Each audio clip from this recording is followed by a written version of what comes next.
бизнесийн минь подкастын маань ээлж дугаар эхэлж байна. За өнөөдрийн дугаарт менежментийн зөвлөх сургагч Батхан тогш маань ирсэн байна. Сайн байна уу? Сайн байна уу? Энэ өдрийн мэндийг хүргэе. За баярлалаа.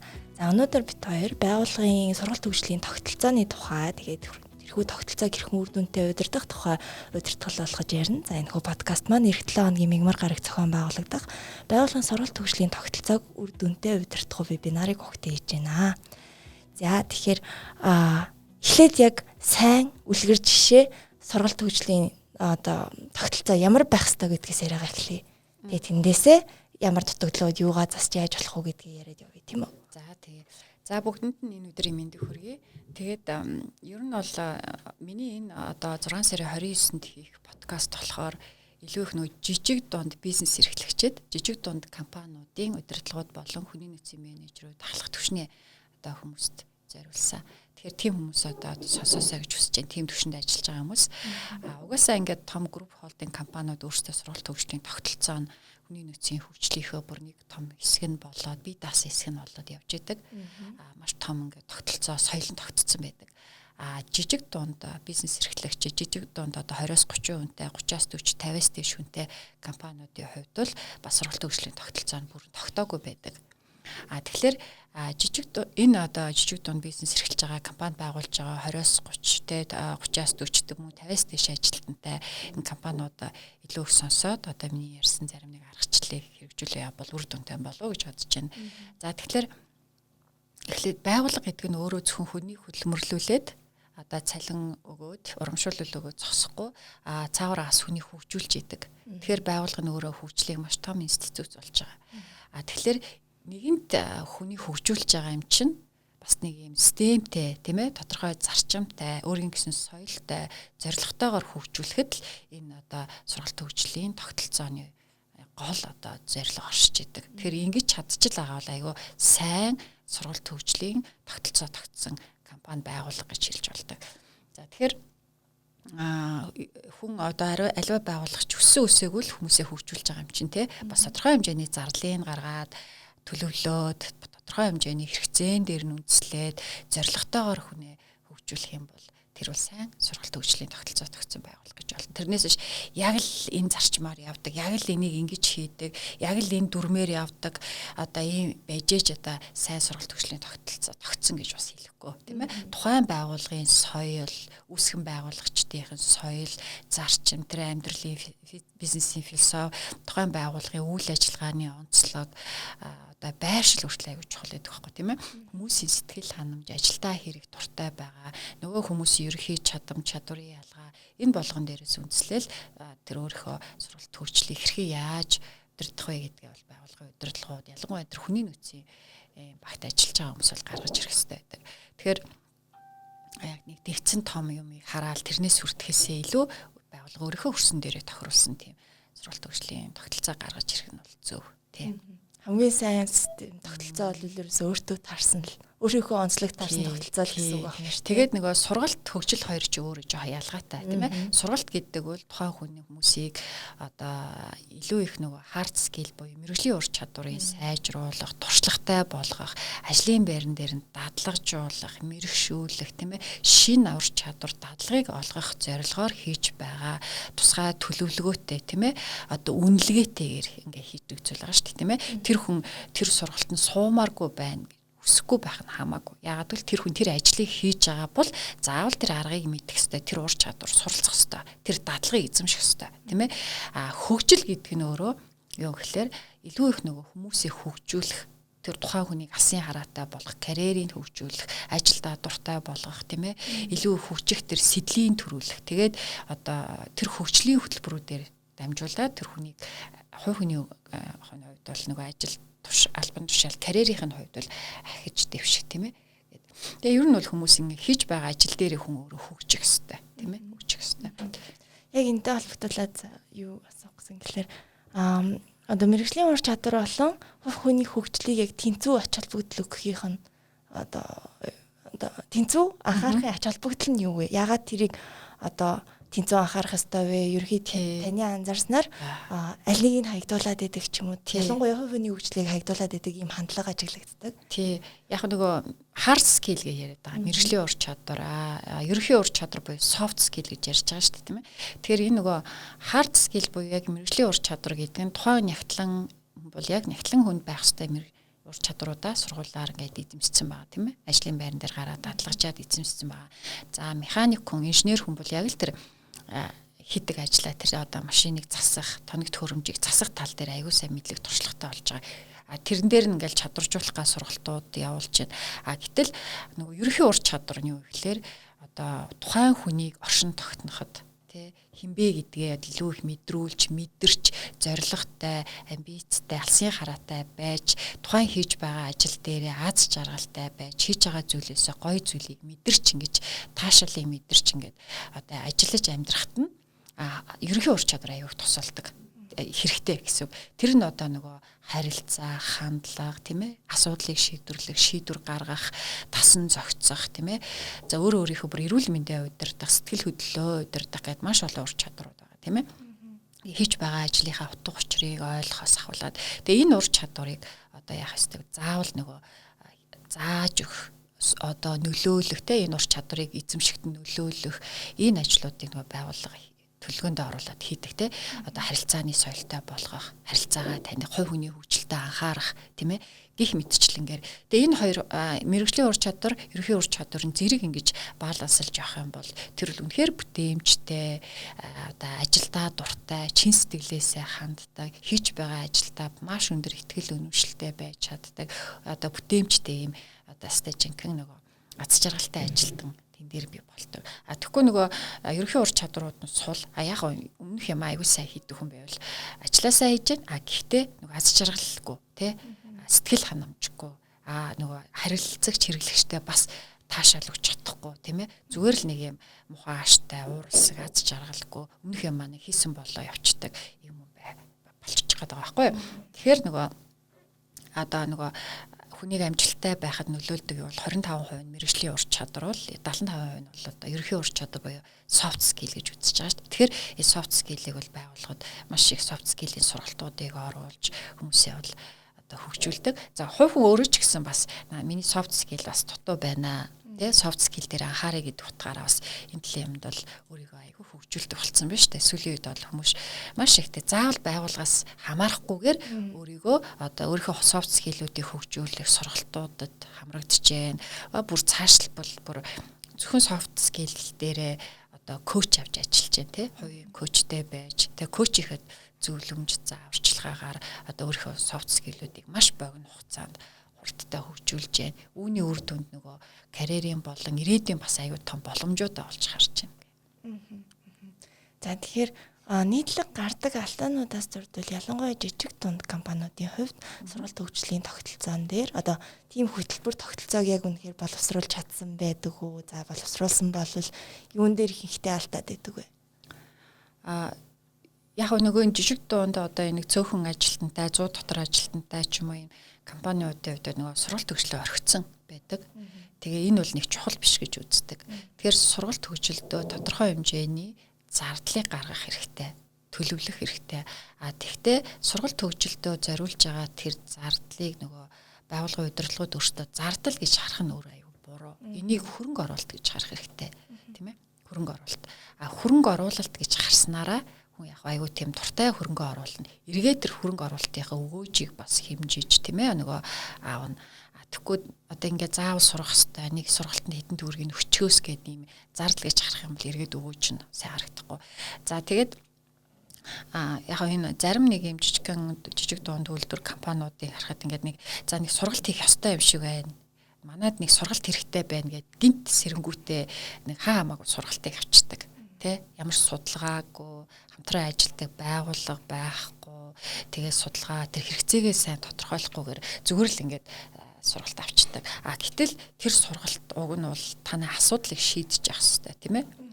Бид нар номыг уншдаг. Тэр номыг ингээд сонгоод уншихдаа яагаад уншдгийг. Энэ гоё ном ингээд гоё хавцтай учраас одоо тэр зохиогч нь айгүй хөөрхөн эмхтэй байгаа учраас гэж уншдаггүй шүү дээ. өөрийнхөө асуудлыг шийдэх номыг л бид нэр хайдаг, тийм ээ.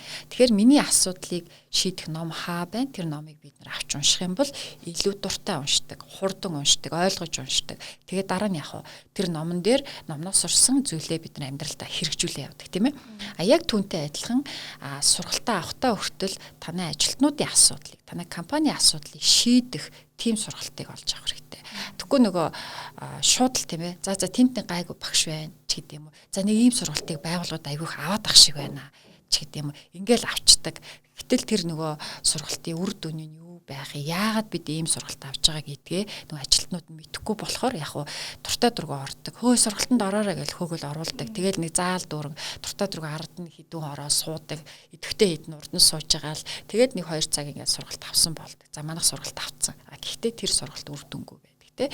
Тэгэхээр нөгөө илүү хэрэгцээг нь гаргаж ирэх жишээр хэрэгцээнд нь үндэслэж зөв сургалтаа зөв багш нараа авчирж ээж системтэй хийвэл сургалт бол үр дүнтэй болдог. Ямар сургалт үр дүнтэй болдог тий. Яг энэ л дээр нөгөө хэрэгтэй хэрэггүй сургалт авах дээрээс нь бүх ажилтнуудыг нэг сургалтанд суулгах гэх нэг юм асуудлууд гараад идэг юм шиг анзаарэгддэг. Тэгэхээр яг энэ хэрэгцээг тэгээд хэнийг хаан суулгах хэвээр энэ хэрэгцээг яаж судалдаг вэ? Яаж тогтоох вэ? Тий.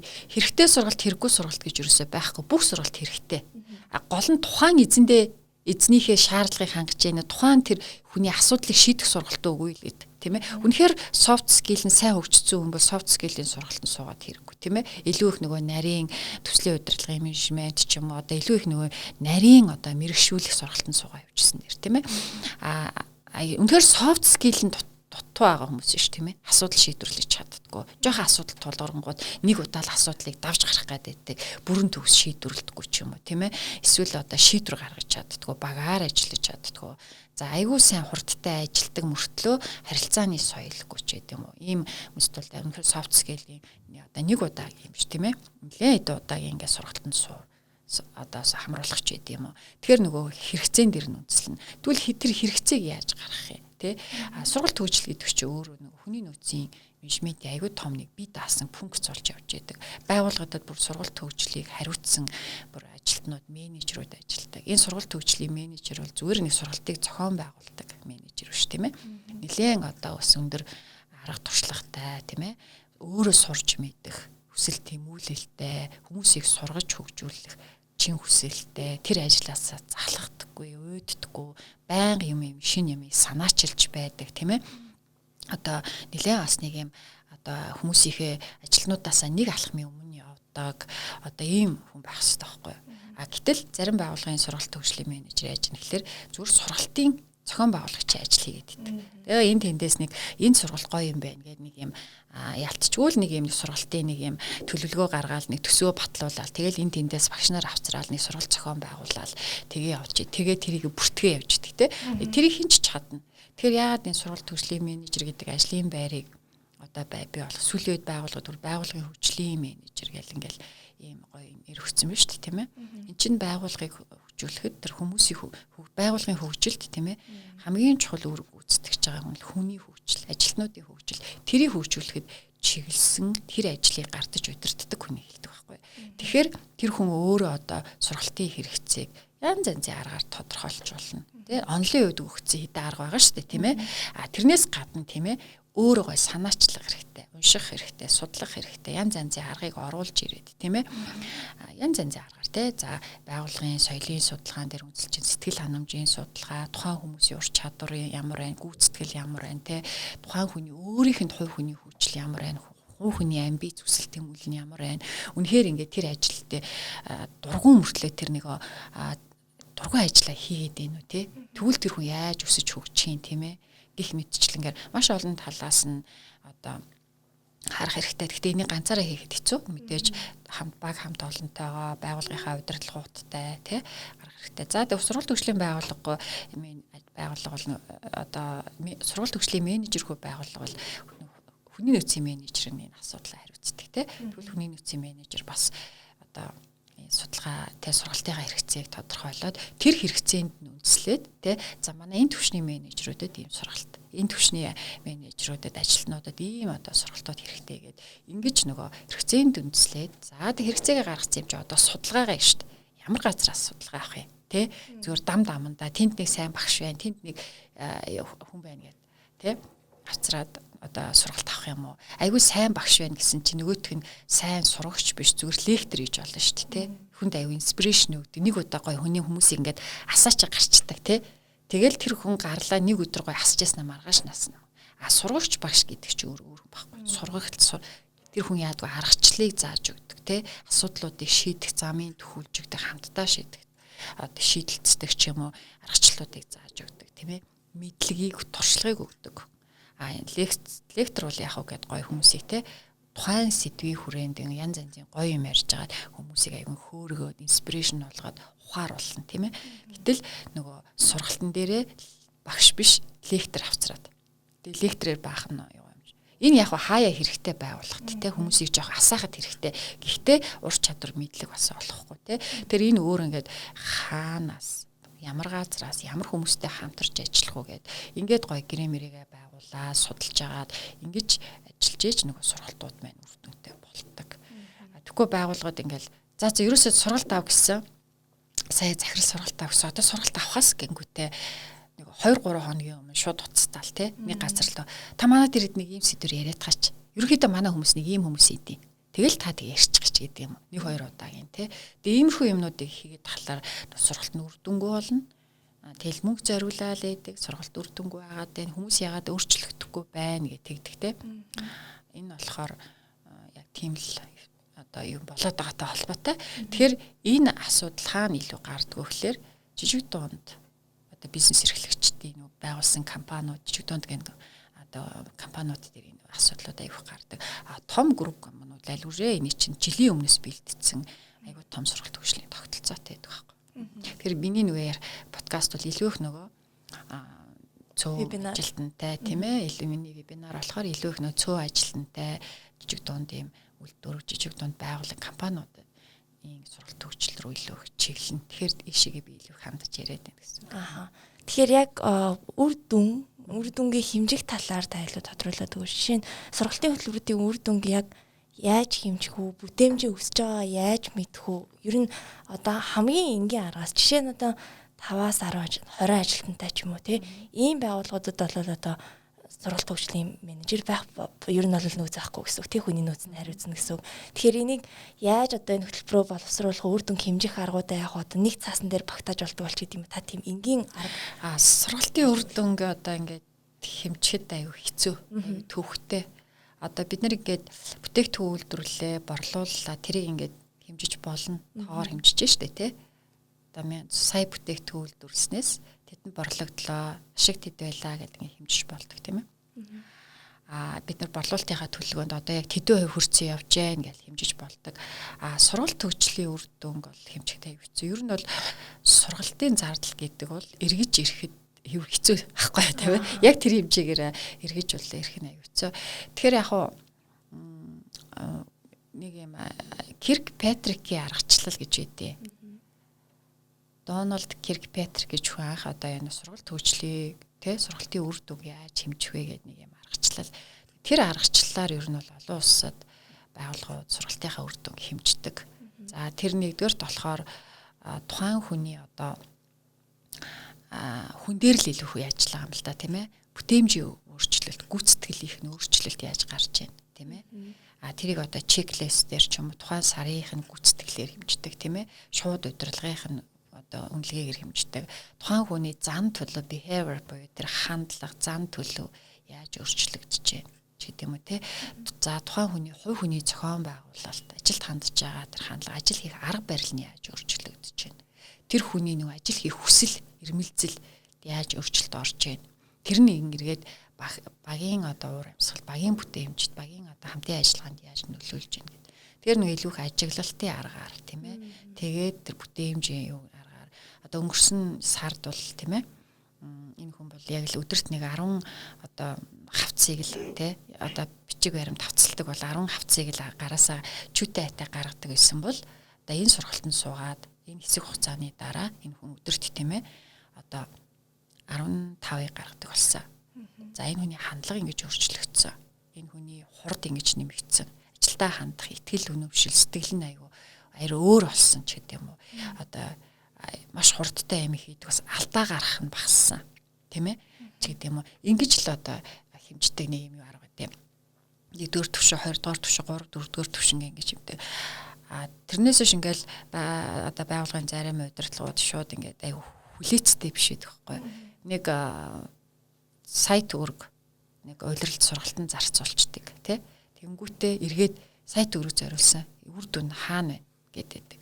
Тэгэхээр сургалт хөгжлийн үр дүн хэмжихэд аюу хэцүү. Тэгээд эргээд энэ нөгөө үр дүн их удаан харагддаг. Хугацаанд ирдэг. Тий, урт удаан хугацааны дараа тэр үр дүн харагддаг. Тийм ээ? Сарын дараа, 2 сарын дараа, 3 сарын дараа харагдахгүй. Тэгэхээр мэдээж энийг бид ойлгоод аюу төвчээртэй байх хэрэгтэй. Харин үнэхээр үр дүнгээ харъя гэж бодож байгаа бол тэр үнэхээр сурах сэдэлтэй, тийм ээ? Одоо тийм зөв хүмүүсээ сурах хэрэгтэй байхгүй. Тухайн тэр нь одоо байгууллагын key position буюу чухал албан тушаал, чихэн бүтээмжтэй байдаг үр дүнг авчрах тэр хүмүүс дээр илүү хөрөнгө оруулж те сурах хэрэгтэй ч гэдэг юм. Тэгэхгүй ингээл бүгдийг хамруулаад баахан олон нийтийн илээх сургалт хийчээ дараа нь үр дүн шаардах нь өөрөө бас нэг тийм зөв зүйл шүү дээ. Тэгэхээр тэрүүний юу хэрэгцээний талаар ярьсан та өөрөө сурах хүсэлтэй хүмүүс гэж хэллээ шүү дээ. Тэгэхээр хэрэгцээг судлахтай хүний нөөцийн мэргэжилтэн ч юм уу сургалт хөгжлийн менежер санал асуулга гэдэг юм уу одоо танд ямар сургалт хэрэгтэй байна гэдэг асуулгын замаар чөлөөт ярилцлагын замаар ч юм уу бас хэрэгцээгээ судалж болно гэсэн үг үү те. Хэрэгтэй тодорхой хэмжээний хязгаар тавьдаг ч юм уу. Тий, санал асуулга бол энгийн л зүйл. Маш энгийн. Тэгээд тэр хүн өөрөө санал асуулга дээр үндэслээд сургалтын хэрэгцээг тодорхойлох нь өөрөө аягүй өрөөсгөл. Тэр хүн өөрөө баг тухайн үедээ би нэг тийм юм сурмаар байна гэж хэлчих болно. Гэхдээ үнэхээр тэр хүсэл муу юм ч юм уу. Тэр үнэхээр тэр хүний сурах ёстой сургалт муу юм уу гэвэл бас эргэлзээтэй тийм ээ. Тэгэхээр яах ёстой вэ гэвэл нөгөө тэр хүний ур чадвар ямар байна? Ур чадвар нь ямар байна? Ур чадрын матриц гэдэг тийм нөгөө тухайн хүний ур чадварыг хэмждэг, одоо ур чадварыг үнэлдэг. За ийм юм ур чадварууд сайн байна, энэ ур чадварууд сул байна. Ийм юм ур чадваруудыг шинээр сурах хэрэгтэй юм байна гэдэг. Тэгээ тэр хүн өөрөө тэрийг гаргахгүй л шууд удирдлага нь тэрийг гаргах хамтарч ажиллаж тэр хүний хэрэгцээг тодорхойлно гэсэн. Тэрнээс биш энэ сургалт аягүй гоё юм билээ. Би суучмаар байна гэдгийг хэн ч хэлж чадна. Тэр бол хэрэгцээ нь биш. Тэр санал асуулга бол тийм үр дүнтэй одоо сургалтын хэрэгцээг тодорхойлоход санал асуулга бол нэг тийм үр дүнтэй арга биш. Энэ бол зүгээр нэг жижигхэн хэсэг. Тэр илүү их нөгөө тухайн хүний гүйцэтгэл, дэмжийг анзаарах, тийм ээ? Тухайн хүний ур чадварын түвшин ямар байна? Тэгээд тэр хүний зан төлөв, хандлага нь ямар байна? Хувь хүний зохион байгуулалт ямар байна, тийм ээ? За тэр хүний хүсэл, тэмүүлэл ямар байна? Илүү нөгөө мэрэгсэн тал нь ямар юм? Тэг мэрэгшээгүй сул тал нь ямар юм? Энэ ажлыг хийхэд ямар ур чадвар хэрэгтэй байна? Тэр хүнд байна уугүй гэдэг талаас нь илүү. Тэгэхээр энэ нэг хүний ажиллагаа биш, тийм ээ? Багийн хамтын ажиллагааны үр дүнд гаргаж ирж ийж за манайд бол манай багт манай компанид те энэ жил ер нь иймэрхүү сургалтын хэрэгцээ байна гэдэг дараагийнхаа шатанд судалгаагаа явах нь шүү дээ, тийм ээ. Тэгж л явна. Тэгээ энэ дээр яхаа нэг хувь хүний хөгжлийн төлөвлөгөө, тухайн ажилтны тийм ээ хувийн хөгжлийн төлөвлөгөө зорилго нөгөө хувийн хөгжлийн төлөвлөгөөн төр хүн бол би энэ жил энэ ур чадвараа сайжруулна. Энэ жил би ийм шин ур чадвар эзэмшин гэж төлөвлөсөн байх ёстой л да. Тэгвэл тэрэн дээр нь үндэслээд байгууллага яг дэмжих нь шүү дээ. Энэ ур чадвар нь манай компанид бас хэрэгтэй. Тэгэхээр энэ дээр нь жоохон одоо дэмжиж гэдэг юм уу. Ингэж нэг. Тэгэхээр сургалтын хэрэгцээ гэдэг нь өөрөө нэлээд юу жоохон нарийн. Хүсээд хийх юм бод гоё нарийн. Яг санал асуулга жоохон судалгаан дээр үндэслээд хийсэн ч болно. Тухайн байгууллага өөрсдийнхөө үйл ажиллагааны онцлог тухайн байгууллагын үнэт зүйлс алсын хараа юу төрөх гээд байгаа тий тэр төрөхөд тэр зүйл төрөхөд нь нөгөө ажилтнуудын ур чадвар ёс зүйтэй байдал маш чухал учраас тэр тал дээр нь илүү одоо анхаарч хэрэгцээгээ гаргадаг. За тэгэхээр ажилтнуудынхаа ер нь карьерийн өсөлт, хувийн хөгжилд ач холбогдол өгөх юм одоо цаад утга учир нь юу гэдэг вэ? Карьер үү? Одоо чи юу тийм нэг талаас муухай одоо муу санаалахад гэдэг юм уу энэ хүн ингээ карьераа хөөгөө авчвал бид нар сайн үнэ алдна гэж бодож болно шүү дээ тий. Нөгөө талаасаа тэр хүний хувийн хөгжилд анхаарч чи өөрийгөө ингээ чээ гэж одоо дээрээс нь хилчиж гэдэг юм уу тусаж дэмжиж байнгын гэхийн ач холбогдол нь юу вэ? Яг юу л да энд нэг юм байд юм. Карьер хүн хорвоод ийм бид хүн баг бахтаа нэг ийм том болоод нэг ийм одоо мэрэгчлээ болно, ийм ажил хийдэг хүн болно гэдэг нэг юм мөрөөддөг байсан шүү дээ, тийм ээ. Хүүхэд болгон тийм мөрөөдлөдөг. Гэхдээ хүн бүрт хүсэж мөрөөдөж исэн мэрэгчлээ эзэмшээд, мэрэгчлээ сонгоод, тийм ээ, эзэмшээд тэр ажлаа хийх боломж байдаггүй. Харин нэгэнд эзэмшсэн ажил мэрэгжилтэд дуртай байх, сайн байх сонголт байдаг. Тэгээд тэр сонголтоо хийхэд нь байгууллага яг туслана. Тийм ээ. Чи ийм мэрэгжил эзэмссэн, ийм ажил хийж байгаа. Энэ дээрээ чи үндэслээд, тэгээ үүнээсээ улбалаад чи энэ одоо ажлыг хийгээ карьераа ингэж өөрчлүүл яасан юм. Тийм ээ. Ингэж тэр хүнийг нөгөө тухайн ажил карьераа солих, өөрчлөх, ахиж твшигтэн одоо тус болох зүйлийг бол байгууллага хийж явах хэрэгтэй. Тэгжээч тэр хүний ур чадвар, өгөгдөл, авьяас, тийм ээ, тэр хүний зөв хандлага, тэр хүний сэтгэлийг бид нэр байгууллагынхаа зорилгод одоо зориулах гэж штэ. Тэгэхгүй бол магадгүй нөгөө хүн чинь өөрийн өгөгдөл карьераа анзаарахгүй байж байгаа тийм ээ, одоо нөгөө би шал өөр карьер хөлөө гэд гараа явахт магадaltaй тийм ээ. Тэгэхээр тэр карьер хөгжил гэдэг чинь юм бэ? Тэр карьерийн замыг гаргах, зураглалыг гаргаж өгөх тийм ээ. За чи чамд одоо эндээс ишээ шилжээд ингээ ажиллах боломж байна. Энд дээр чи улам их чадварч боломж байна. Тхийн тулд энэ ажлын байран дээр чи ийм юм ур чадвар хэрэгтэй байгаа. Өнөөдөр чамд аль нь байна? Аль нь байхгүй байна. За тэгвэл чи одоо энэ тал дээр анхаар. Тэгвэл энийг сурыг. Одоо чадварчи. За байгууллага одоо зардлыг гаргая. Чамд хөрөнгө оруулъя, тийм ээ. Тэгээ ингэхээр нөгөө хүн чинь тодорхой хэмжээний цаг хугацааг зориулаад өөрийгөө дайчлаа, суралцлаа, тухайн ажил дээрээ очлоо, хийлээ, чадлаа. За тэгээд улам цаашаа ингээл ахаа яваад тахна шүү дээ, тийм ээ.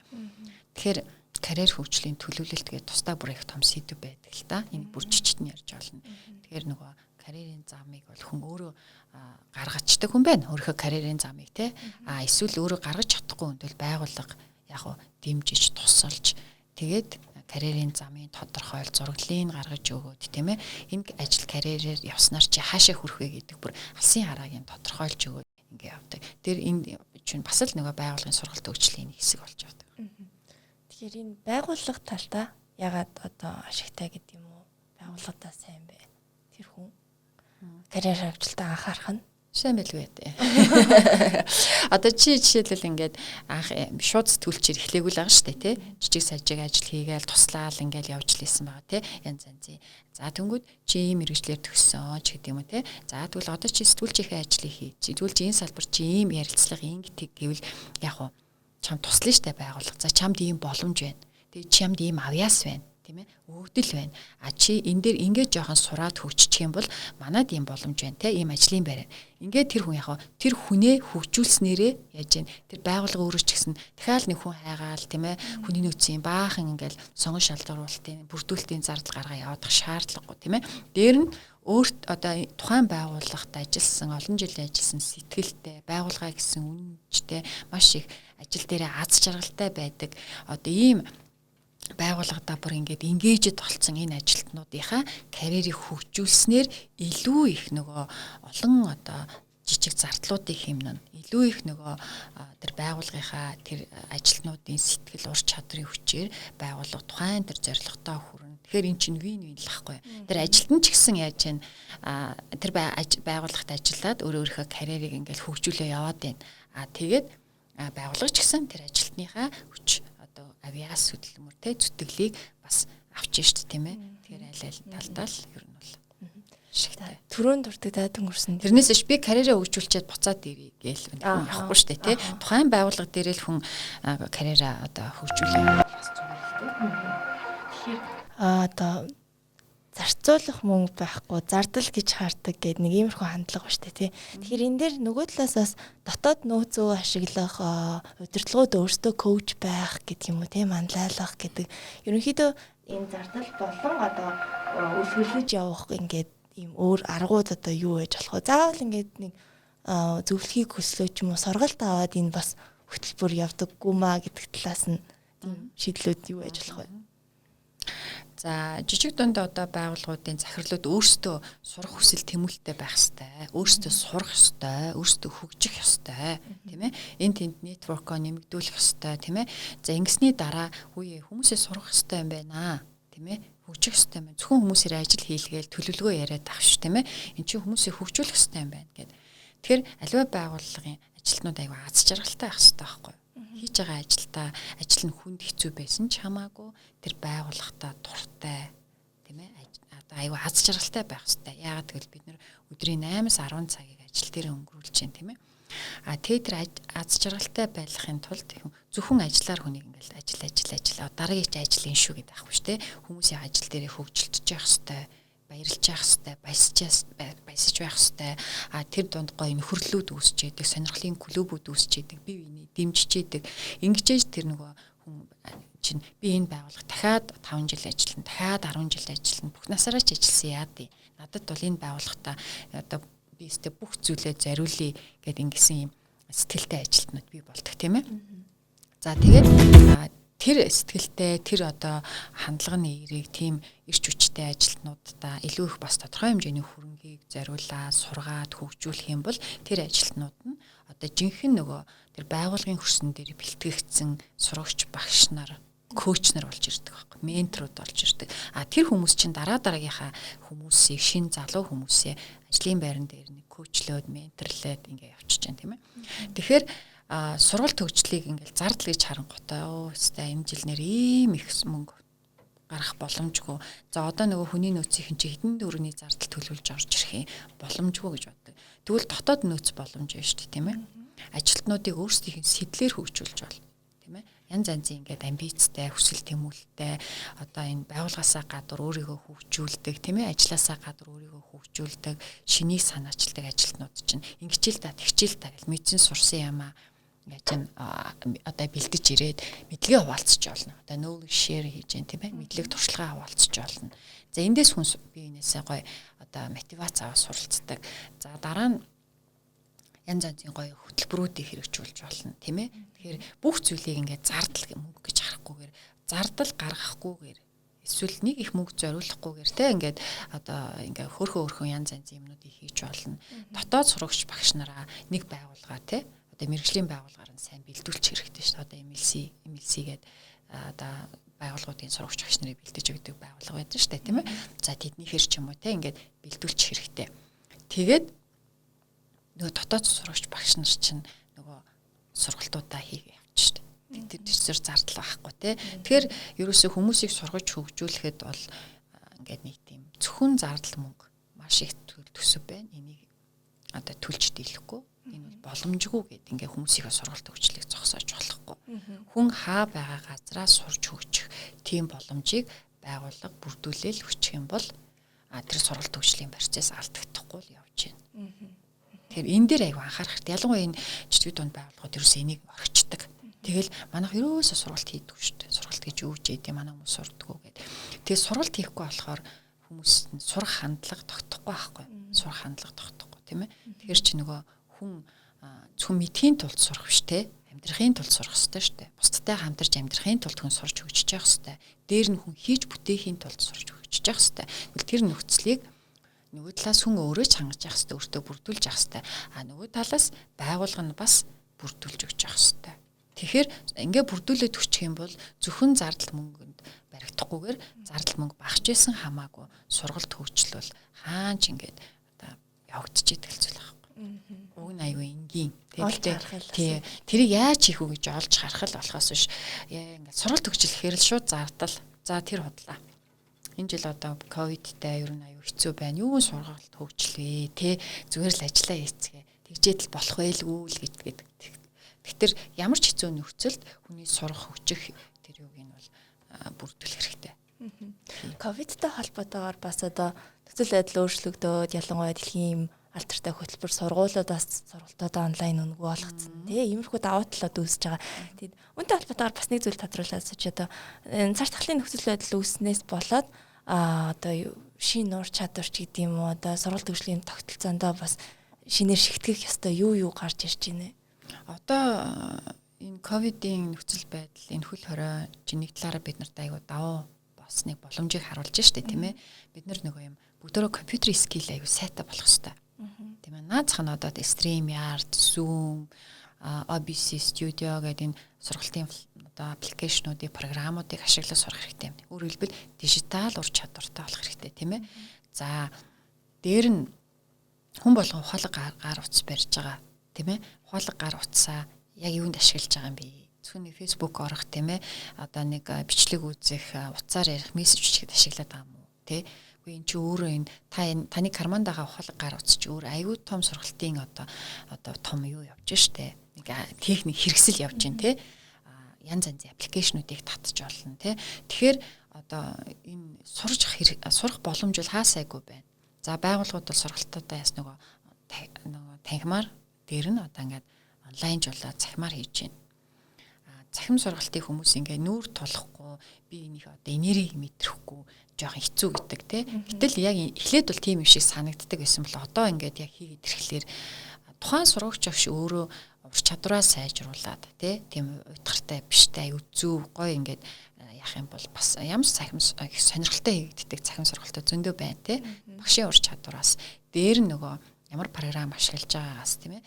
За дээр нь эргээд энэ бас нөгөө хадгалж үлдэж болж байна, эргээд үзэж болж байна тийм ээ.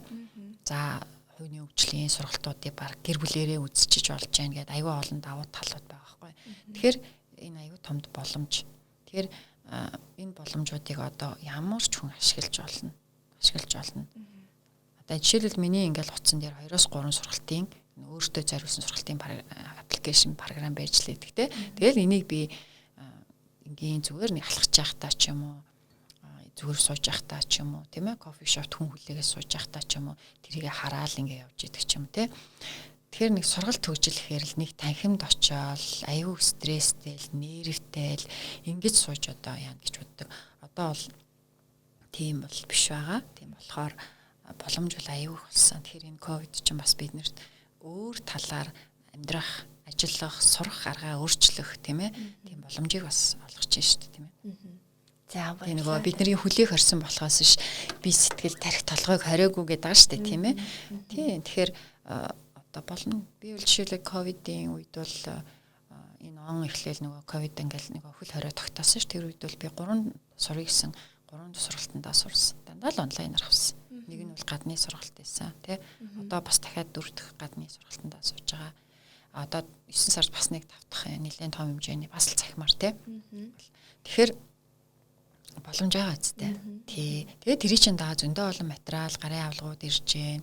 Эний үр дүнд яг хүн өөрөө бие даах хэрэгтэй байхгүй. Бие даах, судлах, унших. Ингээд тэгэхээр одоо бол аюух боломжтой болж байна. Тэгэхээр одоо эндээс сургалтын зардал гэдгийг томоор харахгүй тийм ээ. Одоо магадгүй тэр компани жилдээ нэг 10 сая төгрөгийн ч юм уу те. За бүр боли 5 сая төгрөгийн зардал төлөвлөсөн бэ.